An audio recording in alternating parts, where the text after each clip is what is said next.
North West ওভারসিজের মাধ্যমে Saudi আরব আসার পরে আমাদের কোনো কাজ দেয় নাই, আকামা দেয় নাই। আমি নর্থ ওয়েস্ট ওভারসিজের মাধ্যমে প্রতারণার শিকার হয়ে আমি সৌদি আরবে এসেছি। North West overseas agency office থেকে এসেছি। জাহাঙ্গীর আলম ওনার অফিস থেকে আমাদেরকে পাঠানো হয়েছে। বর্তমান অবৈধ আছি, কাজ নেই, দুয়ারে দরপাকড় চলতেছে, সবাইকে ধরে ধরে বাড়িতে পাঠা যাচ্ছে। আমি তো ভয়ে আছি, আমি ঘর থেকে বেরোতে পারতেছি না, কখন এখান থেকে ধরে আমাকে পাঠায় দেবে। আমি কাকরাইল অফিসে, তারপরে বিএমইটি অফিসে আমরা অভিযোগ করেছি, পরে জেলা পর্যায়ে গেছে। জেলা পর্যায়ে যাওয়ার পরে তারাও আমাদের কোনো কাজ করে দেয় নাই। বর্তমান তারা আরও আমাদের ভয় দেখাইছে যে যেখানে আছেন, যেভাবে আছেন ওভাবে থাকেন, তারা খুব ক্ষমতাশীল, তাদের বিরুদ্ধে কিছু করা যাবে না। আমরা এর ক্ষতিপূরণ চাই। আমরা যদি এখন কাফেলা হতে চাই, তাও 1.5 লাখ 2 লাখ টাকা করে লাগবে এক একজনের, যদি কাফেলা কাগজপত্র হতে চাই। আমরা এর বিচার চাই। আমি রিমন হোসেন বলতেছিলাম, ভুক্তভোগী প্রবাসী সৌদি আরব থেকে। আমি নর্থ ওয়েস্ট ওভারসিজের মাধ্যমে প্রতারণার শিকার হয়ে পরবর্তীতে বিএমইটি এবং প্রবাসী কল্যাণ মন্ত্রণালয়ে অভিযোগ জানাই। অভিযোগের প্রেক্ষিতে পরবর্তীতে মীমাংসার জন্য আমাদেরকে নিজ জেলা অফিস দুই পক্ষকে বসিয়ে পরবর্তীতে একটি ক্ষতিপূরণ ধার্য করা হয়। সেই ক্ষতিপূরণ নর্থ ওয়েস্ট ওভারসিজ বহন করতে রাজি হচ্ছে না এবং দিচ্ছে না, শুধু সময় ক্ষেপণ করছে। শুধু অভিযোগ দিলেই কি এর কাজ শেষ হয়ে যায় তা আমার জানা নেই। অভিযোগ দিয়ে যদি ফলাফলই না আসে, ভুক্তভোগী প্রবাসীদের যে অধিকার, সেই অধিকার কিভাবে আদায় হবে?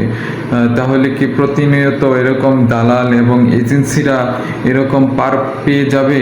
আমি প্রশাসনের নিকট দ্রুত পদক্ষেপের কামনা করছি, যাতে এরকম অভিযোগ আমলে নিয়ে এর বিচার সুষ্ঠুভাবে তদন্ত করে বিচার সাপেক্ষে প্রবাসীদের ক্ষতিপূরণ আদায় করা হয়।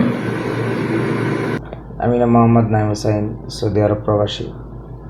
তো 2024 সাল আমি সৌদি আরবে এসেছি। North West overseas agency office থেকে এসেছি। জাহাঙ্গীর আলম ওনার অফিস থেকে আমাদেরকে পাঠানো হয়েছে। তো আমাদেরকে বলা হয়েছে, আমাদের চুক্তি হয়েছে, আমাদের 2 বছরের ইকামা দেওয়া হবে এবং মার্কেট ক্লিনার বা হসপিটাল ক্লিনারে দেওয়া হবে।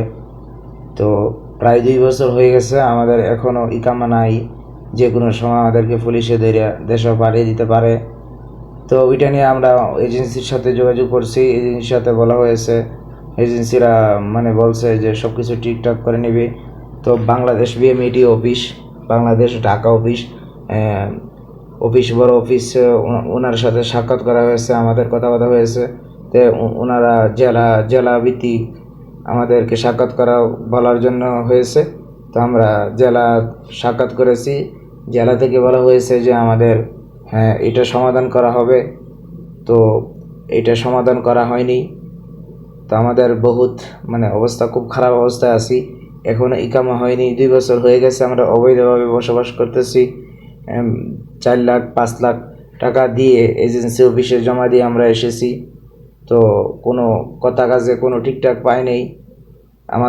আমাদের খুব খারাপ অবস্থায় আছে। তো আমি বাংলাদেশ সরকারের কাছে আবেদন করতেছি যে আমাদের এই বিষয়টা যেন তারা সরকারি আইনীয়ভাবে যেন সমাধান করে। বাংলাদেশ সরকার, ওনার কাছে আমার এটা আবেদন, প্রবাসীদের আবেদন। প্রবাসীরা খুব খারাপ অবস্থায় আছে। তো বাংলাদেশ সরকারের কাছে আমাদের এইটাই আবেদন, আমাদের এই আবেদন যেন উনি গ্রহণ করে, এইটাই আমার বলার ছিল আর কি।